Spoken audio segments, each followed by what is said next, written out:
স্বামী বিবেকানন্দের বাণী ও রচনা, তৃতীয় খণ্ড, কৈথায় যুক্তি ও ধর্ম।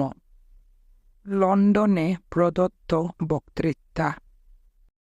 নারদ নামে এক ঋষি সত্য লাভের জন্য সনত কুমার নামক আরও একজন ঋষির কাছে গিয়াছিলেন। সনত কুমার তাহাকে জিজ্ঞাসা করিলেন, কোন কোন বিষয়ে ইতোমধ্যে অধ্যয়ন করিয়াছ? নারদ বলিলেন, বেদ, জ্যোতিষ এবং আরও বহু বিষয়ে অধ্যয়ন করিয়াছি বটে, কিন্তু তাহা সত্ত্বেও তৃপ্ত হইতে পারি নাই। আলাপ চলিতে লাগিল।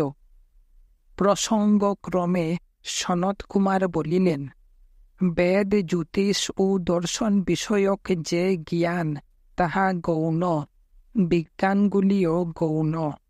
যাহা দ্বারা আমাদের ব্রহ্ম উপলব্ধি হয়, তাহাই চরম জ্ঞান, সর্বোচ্চ জ্ঞান। এই ধারণাটি প্রত্যেক ধর্মের মধ্যেই দেখা যায় এবং এই জন্যই সর্বোচ্চ জ্ঞান বলিয়া ধর্মের দাবি চিরন্তন।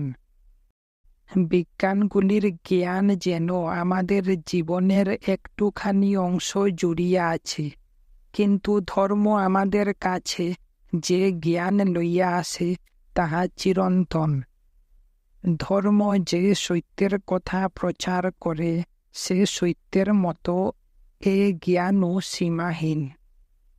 দুর্ভাগ্যের বিষয়ে এই শ্রেষ্ঠতর দাবি লইয়া ধর্ম বারবার সর্ববিধ জাগতিক জ্ঞানকে উপেক্ষা করিয়াছে। শুধু তাহাই নয়, জাগতিক জ্ঞানের দ্বারা ন্যায়সঙ্গত বলিয়া সমর্থিত হইতেও বহুবার অস্বীকার করিয়াছে। ফলে জগতের সর্বত্র ধর্ম জ্ঞান ও জাগতিক জ্ঞানের মধ্যে একটা বিরোধ লাগিয়াই আছে। এক পক্ষ আচার্য শাস্ত্র প্রভৃতির অভ্রান্ত প্রমাণকে পথ নির্দেশক বলিয়া দাবি করিয়াছে এবং এ বিষয়ে জাগতিক জ্ঞানের যাহা বলিবার আছে, তাহার কিছুতেই কান দিতে চায় না। অপর পক্ষ যুক্তিরূপ শানিত অস্ত্র দ্বারা ধর্ম যাহা কিছু বলিতে চায়, তাহাই খণ্ড খণ্ড করিয়া কাটিয়া ফেলিতে চাহিয়াছে। প্রত্যেক দেশেই এই সংগ্রাম চলিয়াছে এবং এখনও চলিতেছে। ধর্ম বারবার পরাজিত ও প্রায় বিনষ্ট হইয়াছে। মানুষের ইতিহাসে যুক্তি দেবতার উপাসনা ফরাসি বিপ্লবের সময়েই প্রথম আত্মপ্রকাশ করে নাই। এই জাতীয় ঘটনা পূর্বেও ঘটিয়াছিল। ফরাসি বিপ্লবের সময় উহার পুনরঅভিনয় মাত্র হইয়াছে, কিন্তু বর্তমান যুগে উহা অতিমাত্রায় বাড়িয়া উঠিয়াছে। জড় বিজ্ঞানগুলি এখন পূর্বাপেক্ষা আরও ভালোভাবে প্রস্তুত হইয়াছে, আর ধর্মের প্রস্তুতি সে তুলনায় কমিয়া গিয়াছে। ভিত্তিগুলি শিথিল হইয়া গিয়াছে। আর আধুনিক মানুষ প্রকাশ্যে যাহাই বলুক না কেন, তাহার অন্তরের গোপন প্রদেশে এ বোধ জাগ্রত যে সে আর বিশ্বাস করিতে পারে না। আধুনিক যুগের মানুষ জানে যে পুরোহিত সম্প্রদায় তাহাকে বিশ্বাস করিতে বলিতেছে বলিয়াই, কোন শাস্ত্রে লেখা আছে বলিয়াই, কিংবা তাহার স্বজনেরা চাহিতেছে বলিয়াই কিছু বিশ্বাস করা তাহার পক্ষে অসম্ভব।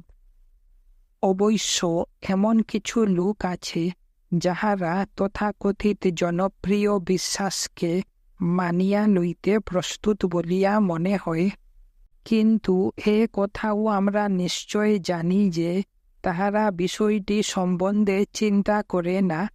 তাহাদের বিশ্বাসের ভাবটিকে চিন্তাহীন অনবদানতা আখ্যা দেওয়া চলে। এই সংগ্রাম এভাবে আর বেশি দিন চলিতে পারে না। চলিলে ধর্মের সব সৌধই ভাঙ্গিয়া চুরমার হইয়া যাইবে। প্রশ্ন হইল, ইহা হইতে অব্যাহতি লাভের উপায় আছে কি? আরও স্পষ্টভাবে বলিতে হয়, অন্যান্য বিজ্ঞানগুলির প্রত্যেকটি যুক্তির যে সকল আবিষ্কারের সহায়তায় নিজেদের সমর্থন করিতেছে, ধর্মকেও কি আত্মসমর্থনের জন্য সেগুলির সাহায্য লইতে হইবে? বহির্জগতে বিজ্ঞান ও জ্ঞানের ক্ষেত্রে তত্ত্বানুসন্ধানের যে পদ্ধতিগুলি অবলম্বিত হয়, ধর্মবিজ্ঞানের ক্ষেত্রেও কি সেই একই পদ্ধতি অবলম্বিত হইবে? আমার মতে তাহাই হওয়া উচিত। আমি ইহাও মনে করি, যত শীঘ্র তা হয় ততই মঙ্গল। এরূপ অনুসন্ধানের ফলে কোন ধর্ম যদি বিনষ্ট হইয়া যায়, তাহা হইলে বুঝিতে হইবে সেই ধর্ম বরাবরই অনাবশ্যক কুসংস্কার মাত্র ছিল। যত শীঘ্র উহা লোপ পায় ততই মঙ্গল। আমার দৃঢ় বিশ্বাস, উহার বিনাশেই সর্বাধিক কল্যাণ। এই অনুসন্ধানের ফলে ধর্মের ভিতরে যা কিছু খাদ আছে সেসবই দূরীভূত হইবে নিঃসন্দেহ, কিন্তু ধর্মের যাহা সার ভাগ, তাহা এই অনুসন্ধানের ফলে বিজয় গৌরবে মাথা তুলিয়া দাঁড়াইবে। পদার্থবিদ্যা বা রসায়নের সিদ্ধান্তগুলি যতখানি বিজ্ঞানসম্মত, ধর্ম যে অন্তত ততখানি বিজ্ঞানসম্মত হইবে। শুধু তাহাই নয়, বরং আরও বেশি জোরালো হইবে, কারণ জড় বিজ্ঞানের সত্যগুলির পক্ষে সাক্ষ্য দিবার মতো অভ্যন্তরীণ আদেশ বা নির্দেশ কিছু নাই, কিন্তু ধর্মের তাহা আছে। যে সব ব্যক্তি ধর্ম সম্বন্ধে কোনো যুক্তিসঙ্গত তত্ত্বানুসন্ধানের উপযোগিতা অস্বীকার করেন, আমার মনে হয় তাহারা যেন কটকতা স্ববিরোধী কাজ করিয়া থাকেন। যেমন খ্রিস্টানেরা দাবি করেন যে তাহাদের ধর্মই একমাত্র সত্য ধর্ম, কারণ অমুক অমুক ব্যক্তির কাছে তাহা প্রকাশিত হইয়াছিল। মুসলমানরাও নিজেদের ধর্ম সম্বন্ধে একই দাবি জানান যে একমাত্র তাহাদের ধর্মই সত্য, কারণ এই ব্যক্তির কাছে তাহা প্রত্যাদিষ্ট হইয়াছিল। কিন্তু খ্রিস্টানেরা মুসলমানদের বলেন, তোমাদের নীতিশাস্ত্রের কয়েকটি বিষয় ঠিক বলিয়া মনে হয় না। একটা উদাহরণ দেই। দেখো ভাই মুসলমান, তোমার শাস্ত্র বলে যে কাফেরকে জোর করিয়া মুসলমান করা চলে, আর সে যদি মুসলমান ধর্মে দীক্ষিত হইতে না চায় তবে তাহাকে হত্যা করাও চলে। আর এরূপ কাফেরকে যে মুসলমান হত্যা করে, সে যত পাপ যত গর্হিত কর্মই করুক না কেন, তাহার স্বর্গ লাভ হইবেই। মুসলমানরা ওই কথার উত্তরে বিদ্রূপ করিয়া বলিবে, ইহা যখন শাস্ত্রের আদেশ, তখন আমার পক্ষে এরূপ করাই সঙ্গত, এরূপ না করাটাই আমার পক্ষে অন্যায়। খ্রিস্টানেরা বলিবে, কিন্তু আমাদের শাস্ত্র এ কথা বলে না। মুসলমানেরা তাহার উত্তরে বলিবে, তা আমি জানি না, তোমার শাস্ত্র প্রমাণ মানিতে আমি বাধ্য নই। আমার শাস্ত্র বলে সব কাফেরকে হত্যা করো। কোনটা ঠিক কোনটা ভুল তাহা তুমি জানিলে কি রূপে? আমার শাস্ত্রে যাহা লিখিত আছে নিশ্চয়ই তাহা সত্য, আর তোমার শাস্ত্রে যে আছে হত্যা করিও না, তাহা ভুল। ভাই খ্রিস্টান, তুমিও তো একই কথা বলো। তুমি বলো যে যিহোবা ইয়াহুদিকে যাহা বলিয়াছিলেন তাহাই যথার্থ কর্তব্য, আর তিনি তাহাদিগকে যাহা করিতে নিষেধ করিয়াছিলেন তাহা করা অন্যায়। আমিও তাহাই বলি। কতকগুলি বিষয়কে কর্তব্য বলিয়া এবং কতকগুলি বিষয়কে অকর্তব্য বলিয়া আল্লাহ আমার শাস্ত্রে অনৈজ্ঞা দিয়াছেন। ন্যায় অন্যায় নির্ণয়ের তাহাই চূড়ান্ত প্রমাণ। খ্রিস্টানরা কিন্তু ইহাতেও খুশি নয়। তাহারা সারমন অন দ্য মাউন্ট নীতির সহিত পুরাণের নীতি তুলনা করিয়া দেখাইবার জন্য জিদ করিতে থাকে। ইহার মীমাংসা হইবে কি রূপে? গ্রন্থের দ্বারা নিশ্চয়ই নয়, কারণ পরস্পর বিবদমান গ্রন্থগুলি বিচারক হইতে পারে না। কাজেই এ কথা আমাদের স্বীকার করিতেই হইবে যে এই সব গ্রন্থ অপেক্ষা অধিকতর বিশ্বজনীন কিছু একটা আছে। একটা কিছু আছে যাহা জগতে যত নীতিশাস্ত্র আছে সেগুলি অপেক্ষা উচ্চতর। একটা কিছু আছে যাহা বিভিন্ন জাতির অনুপ্রেরণা শক্তিগুলিকে পরস্পর তুলনা করিয়া বিচার করিয়া দেখিতে পারে। আমরা দৃঢ় কণ্ঠে স্পষ্টভাবে প্রকাশ করি আর নাই করি, পরিষ্কার বুঝা যাইতেছে যে বিচারের জন্য আবেদন লইয়া আমরা যুক্তির দ্বারস্থ হই। এখন প্রশ্ন উঠিতেছে, এই যুক্তির অনুপ্রেরণাগুলিকে পরস্পরের সহিত তুলনা করিয়া বিচার করিতে সমর্থ কিনা? যেখানে আচার্যের সহিত আচার্যের বিরোধ, সেখানেও যুক্তি নিজের প্রভাব অক্ষুণ্ণ রাখিতে পারিবে কিনা এবং ধর্ম সংক্রান্ত সব বিষয়ই বুঝিবার সামর্থ্য তাহার আছে কিনা?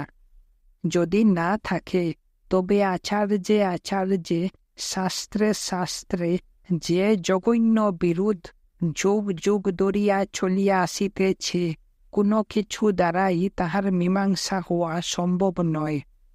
কারণ তাহার অর্থ এই দ্বারাই যে সব ধর্মই শুধু মিথ্যা ও অতিমাত্রায় পরস্পর বিরোধী এবং সেগুলির মধ্যে নীতির কোনো স্থায়ী মান নাই।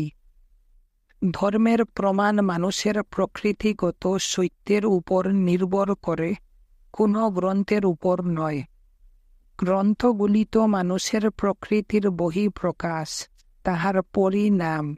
মানুষই এই গ্রন্থগুলির স্রষ্টা। মানুষকে গড়িয়াছে এমন কোনো গ্রন্থ এখনো আমাদের নজরে পড়ে নাই। যুক্তিও সমভাবে সেই সাধারণ কারণের মনুষ্য প্রকৃতির এক প্রকার বিকাশ। এই মনুষ্য প্রকৃতির কাছেই আমাদের আবেদন জানাইতে হইবে। তবু একমাত্র যুক্তি এই মানব প্রকৃতির সহিত সরাসরি সংযুক্ত। সেজন্য যতক্ষণ তাহা মানব প্রকৃতির অনুগামী হয়, ততক্ষণ যুক্তিরই আশ্রয় লওয়া উচিত। যুক্তি বলিতে আমি কি বুঝাইতে চাহিতেছি? আধুনিক কালের প্রত্যেক নরনারী যাহা করিতে চায়, আমি তাহাই বলিতে চাহিতেছি। জাগতিক জ্ঞানের আবিষ্কারগুলিকে ধর্মের উপর প্রয়োগ করিতে বলিতেছি। যুক্তির প্রথম নিয়ম এই যে, বিশেষ জ্ঞান সাধারণ জ্ঞানের দ্বারা ব্যাখ্যাত হয়, সাধারণ জ্ঞান ব্যাখ্যাত হয় আরও ব্যাপক সাধারণ জ্ঞানের দ্বারা। যতক্ষণ না আমরা বিশ্বজনীনতায় গিয়া পৌঁছাই, ততক্ষণ এইভাবেই চলিতে হয়। যেমন নিয়ম বলিতে কি বুঝায়, সে ধারণা আমাদের আছে।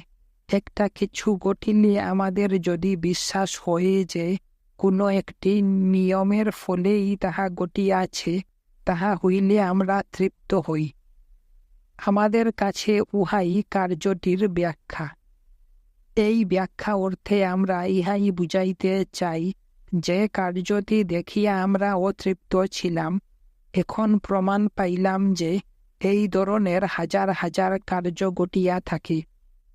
এটি সেই সাধারণ কার্যের অন্তর্গত একটি বিশেষ কার্য মাত্র। ইহাকেই আমরা নিয়ম বলি। একটি আপেল পড়িতে দেখিয়া নিউটনের চিত্ত চঞ্চল হইয়া উঠিয়াছিল, কিন্তু যখন তিনি দেখিলেন যে সব আপেলই পড়ে মধ্যাকর্ষণের জন্য ইহা ঘটে, তখন তিনি তৃপ্ত হইলেন। মানুষের জ্ঞানের ইহা একটি নিয়ম। আমি কোনো বিশেষ জিনিসকে একটি মানুষকে রাস্তায় দেখিলাম, মানুষ সম্বন্ধে বৃহত্তর ধারণার সহিত তাহার তুলনা করিলাম এবং তৃপ্ত হইলাম। বৃহত্তর সাধারণের সহিত তুলনা করিয়া আমি তাহাকে মানুষ বলিয়া জানিলাম। কাজেই বিশেষকে বুঝিতে হইলে সাধারণের সঙ্গে মিলাইয়া দেখিতে হইবে, সাধারণকে বৃহত্তর সাধারণের সঙ্গে এবং সব শেষে সব কিছুকে বিশ্বজনীনতার সঙ্গে মিলাইয়া দেখিতে হইবে। অস্তিত্বের ধারণাই আমাদের সর্বশেষ ধারণা, সর্বাধিক বিশ্বজনীন ধারণা। অস্তিত্বই হইল বিশ্বজনীন বোধের চূড়ান্ত। আমরা সবাই মানুষ, ইহার অর্থ মনুষ্য জাতির রূপ যে সাধারণ ধারণা, আমরা যেন তাহার অংশ বিশেষ। মানুষ, বিড়াল, কুকুর এসবই প্রাণী। মানুষ, কুকুর, বিড়াল এসব বিশেষ উদাহরণগুলি প্রাণীরূপ বৃহত্তর ও ব্যাপকতর সাধারণ জ্ঞানের অংশ। মানুষ, বিড়াল, কুকুর, লতা, বৃক্ষ এসবই আবার জীবনরূপ আরও ব্যাপক ধারণার অন্তর্ভুক্ত। এগুলিকে এবং সব জীব, সব পদার্থকেই আবার অস্তিত্বরূপ একটি ধারণার অন্তর্ভুক্ত করা যায়, কারণ আমরা সবাই সেই ধারণার মধ্যে পড়ি। এই ব্যাখ্যা বলিতে শুধু বিশেষ জ্ঞানকে সাধারণ জ্ঞানের অন্তর্ভুক্ত করা এবং আরও কিছু সমধর্মী বিষয়ের সন্ধান করা বুঝায়। মন যেন তাহার ভাণ্ডারে এই ধরনের অসংখ্য সাধারণ জ্ঞান সঞ্চয় করিয়া রাখিয়াছে। মনের মধ্যে যেন অনেকগুলি প্রকোষ্ঠ আছে, সেগুলির মধ্যে এইসব ধারণা ভাগে ভাগে সাজানো থাকে, আর যখনই আমরা কোনো নতুন জিনিস দেখি, মন তৎক্ষণাৎ এই প্রকোষ্ঠগুলির কোনো একটি হইতে তাহার অনুরূপ জিনিস বাহির করিবার জন্য সচেষ্ট হয়। যদি কোনো খোপে আমরা অনুরূপ জিনিস খুঁজিয়া পাই, তবে নতুন জিনিসটিকে সেই খোপে রাখিয়া দিই। আমরা তখন তৃপ্ত হই ও ভাবি, জিনিসটি সম্বন্ধে জ্ঞান লাভ করিলাম। জ্ঞান বলিতে ইহাই বুঝায়, ইহার বেশি কিছু নয়। মনের কোনো খোপে অনুরূপ জিনিস দেখিতে না পাইলে আমরা অতৃপ্ত হই। ইহার জন্য মনের মধ্যে পূর্ব হইতেই বর্তমান এমন একটি শ্রেণী বিভাগ খুঁজিয়া বাহির না করা পর্যন্ত আমাদের অপেক্ষা করিতে হয়। কাজেই জ্ঞান বলিতে শ্রেণী বিভাগ বুঝায়, এ কথা পূর্বেই বলিয়াছি। তাছাড়া আরও আছে। জ্ঞানের দ্বিতীয় ব্যাখ্যা এই যে, কোনো বস্তুর ব্যাখ্যা অবশ্যই উহার ভিতর হইতে আসা চাই, বাহির হইতে নয়। এক খণ্ড পাথর উপরে ছুড়িয়া দিলে উহা আবার নিচে পড়িয়া যায় কেন? লোকে এরূপ বিশ্বাস করিত যে কোনো দৈত্য সেটিকে টানিয়া নামাইয়া আনে। বহু ঘটনা সম্বন্ধে মানুষের ধারণা ছিল যে সেগুলি কেহ অলৌকিক শক্তি প্রভাবে ঘটায়। আসলে কিন্তু সেগুলি প্রাকৃতিক ঘটনা ছাড়া আর কিছুই নয়। শূন্যে উৎক্ষিপ্ত পাথরকে একজন দৈত্য টানিয়া নামায়, এই ব্যাখ্যাটি পাথর বস্তুটির ভিতর হইতে আসিত না, আসিত বাহির হইতে। মধ্যাকর্ষণের জন্য পাথরটি পড়িয়া যায়, এই ব্যাখ্যাটি কিন্তু পাথরের স্বভাবগত গুণ বিশেষ। এই ব্যাখ্যাটি বস্তুর অভ্যন্তর হইতে আসিতেছে। দেখা যায় এভাবে ব্যাখ্যা করার ঝুঁক আধুনিক চিন্তার সর্বত্র পরিব্যাপ্ত। এক কথায় বলা যায়, বিজ্ঞান বলিতে বুঝায় যে বস্তুর ব্যাখ্যা তাহার প্রকৃতির মধ্যেই রহিয়াছে। বিশ্বের ঘটনাবলীর ব্যাখ্যার জন্য বাহিরের কোনো ব্যক্তি বা অস্তিত্বকে টানিয়া আনার প্রয়োজন হয় না। রাসায়নিক পরিবর্তনের ব্যাখ্যা করিবার জন্য রাসায়নবিদের কোনো দানব বা ভূত প্রেত বা এই ধরনের কোনো কিছুর প্রয়োজন হয় না। কোনো পদার্থবিদের বা অন্য কোনো বৈজ্ঞানিকের কাছেও তাহাদের বিষয়বস্তুর ব্যাখ্যার জন্য এই সব দৈত্য দানবাদীর কোনো প্রয়োজন নাই। বিজ্ঞানের এটি একটি ধারা। এই ধারাটি আমি ধর্মের উপর প্রয়োগ করিতে চাই। দেখা যায় ধর্মগুলির মধ্যে ইহার অভাব রহিয়াছে এবং সেজন্য ধর্মগুলি ভাঙ্গিয়া শতদা হইতেছে। প্রত্যেক বিজ্ঞান অভ্যন্তর হইতেই বস্তুর প্রকৃতি হইতেই ব্যাখ্যা চায়।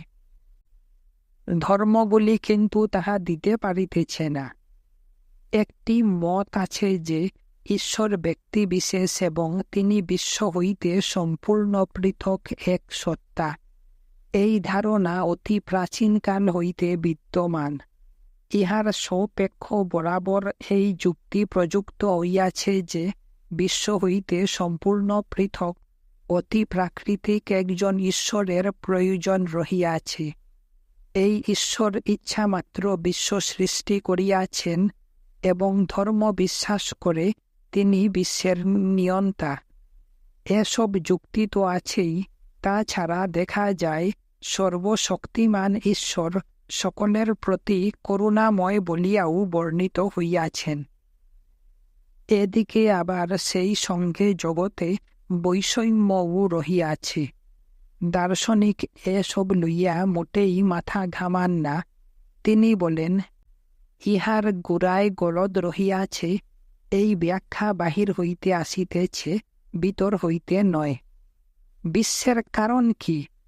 বাহিরের কোনো কিছু, কোনো ব্যক্তি এই বিশ্ব পরিচালনা করিতেছেন। শূন্যে উৎক্ষিপ্ত প্রস্তর খণ্ডের নিম্নে পতনরূপ ঘটনার ক্ষেত্রে যেমন এরূপ ব্যাখ্যা পর্যাপ্ত বলিয়া বিবেচিত হয় নাই, ধর্মের ব্যাখ্যাতেও ঠিক তাই। ধর্মগুলি ভাঙ্গিয়া খণ্ড খণ্ড হইয়া যাইতেছে, কারণ ইহা অপেক্ষা ভালো ব্যাখ্যা তাহারা দিতে পারে না। প্রত্যেক বস্তুর ব্যাখ্যা উহার ভিতর হইতেই আসে।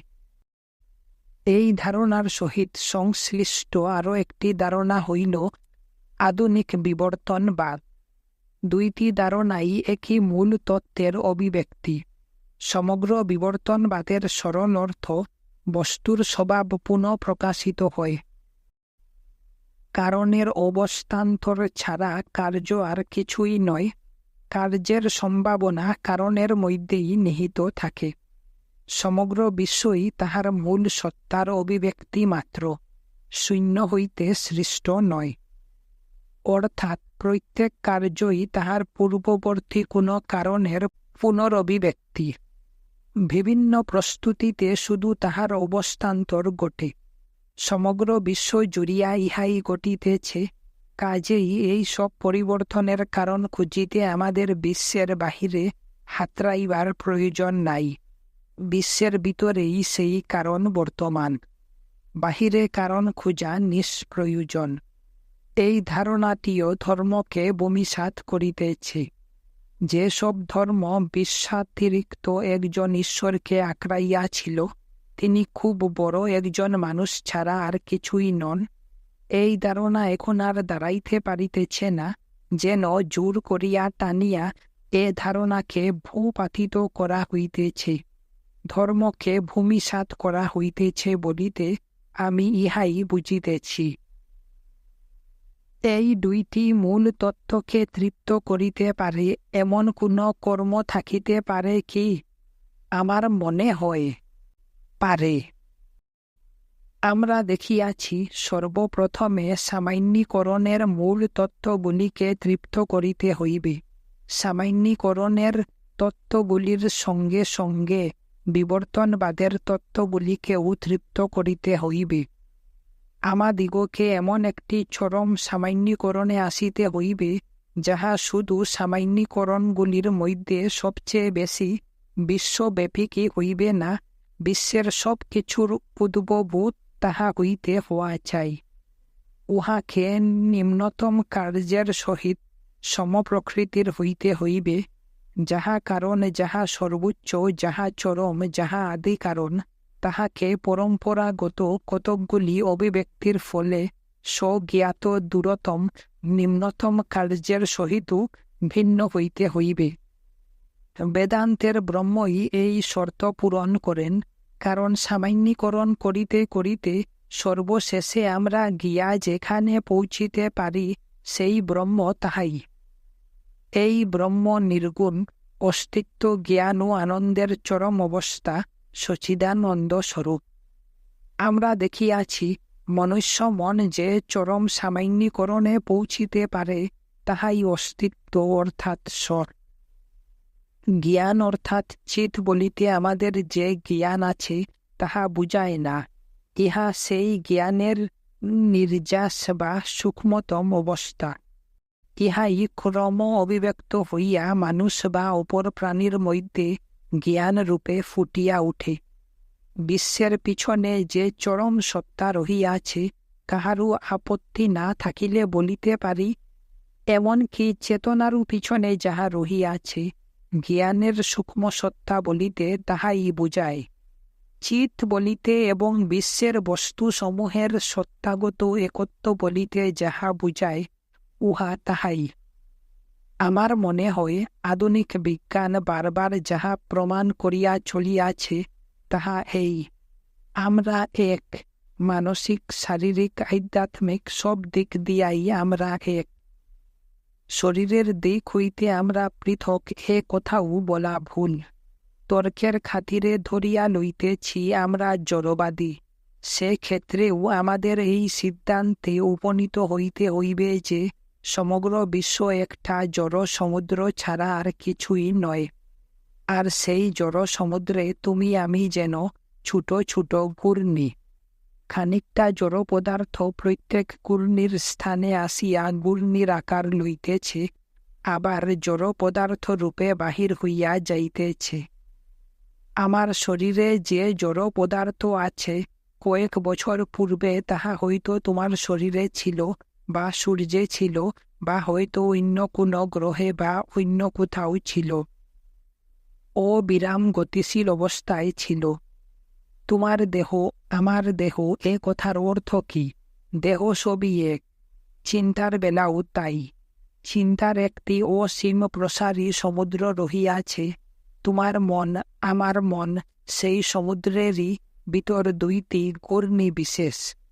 উহার ফল কি এখনও প্রত্যক্ষ করিতেছ না? তোমার চিন্তা আমার মনে এবং আমার চিন্তা তোমার মনে প্রবেশ করিতেছে কি করিয়া? আমাদের সমস্ত জীবনই এক, আমরা এক, এমনকি চিন্তার দিক দিয়াও এক। সামান্যীকরণের দিকে আরও অগ্রসর হইলে পাওয়া যায় জড় বস্তু ও চিন্তার সূক্ষ্ম সত্তা আত্মাকে, যাহা হইতে ইহারা অভিব্যক্ত হইতেছে। এই একত্ব হইতেই সব কিছু আসিয়াছে। সত্তার দিক হইতে সেগুলিকে এক হইতেই হইবে। আমরা সর্বতোভাবে এক, শরীর ও মনের দিক দিয়া এক। আর আত্মায় যদি আমাদের আদৌ বিশ্বাস থাকে, তাহা হইলে আত্মার দিক হইতেও যে আমরা এক, এ কথা বলাই বাহুল্য। আধুনিক বিজ্ঞানে প্রতিদিনই এই একত্বের কথা প্রমাণিত হইয়া চলিয়াছে। গর্বিত লোককে বলা হয়, তুমিও যা, ওই ক্ষুদ্র পোকাটিও তাই। তোমারও তাহার মধ্যে বিপুল পার্থক্য আছে, এ কথা ভাবিও না। উহার সঙ্গে তুমি এক। পূর্ব জন্মে তুমিও একদিন ওই রকম পোকা ছিলে। পোকাই ক্রম উন্নত হইতে হইতে কালে এই মানুষ হইয়াছে। যে মানুষত্বের গর্বে তুমি এত গর্বিত, বস্তুর একত্ব রূপ এই অপূর্ব তথ্যটি যাহা কিছুর অস্তিত্ব আছে তাহারই সহিত আমাদের এক করিয়া দে। এ তথ্যটি একটি মহান শিক্ষার বিষয়, কারণ আমাদের ভিতর অধিকাংশ লোকই উচ্চতর জীবনের সঙ্গে নিজেকে এক করিতে পারিলে খুশি হয়, কিন্তু কেহই নিম্নতর জীবনের সঙ্গে নিজেকে এক বলিয়া ভাবিতে চায় না। কাহারও পূর্বপুরুষ পশুতুল্য দস্যু বা দস্যু জমিদার হওয়া সত্ত্বেও যদি সমাজ কর্তৃক পূজিত হইয়া থাকেন, তবে আমরা প্রত্যেকেই নিজেকে তাহার বংশধর বলিয়া পরিচয় দিবার জন্য তাহার সহিত একটা সম্পর্ক খুঁজিতে তৎপর হই। মানুষের এমনই নির্বুদ্ধিতা। কিন্তু আমাদের পূর্বপুরুষদের মধ্যে কোনো দরিদ্র ব্যক্তি সৎ এবং ভদ্র হইলেও আমরা কেহই তাহার বংশধর বলিয়া পরিচয় দিতে চাই না। কিন্তু আমাদের দৃষ্টি খুলিয়া যাইতেছে, সত্যক্রমেই অধিকতর প্রকাশিত হইয়া পড়িতেছে, আর তাহাতে ধর্মের লাভ যথেষ্ট। আমি যে বিষয়ে বক্তৃতা দিতেছি, সেই অদ্বৈত তত্ত্ব ঠিক এই কথাই বলে। বিশ্বের মূল সত্তা ব্রহ্মই সব জীব আত্মার স্বরূপ। তিনি তোমার জীবনের পরম ধন। তাই বা বলি কেন, তুমি তিনি তত্ত্বমসি। বিশ্বের সঙ্গে তুমি এক। যে বলে অপরের সহিত তাহার এতটুকু পার্থক্য রহিয়াছে, সে তখনই দুঃখী হয়। এই একত্বের বোধ সম্বন্ধে যে সচেতন, সে নিজেকে বিশ্বের সঙ্গে এক বলিয়া জানে, সেই সুখের অধিকারী।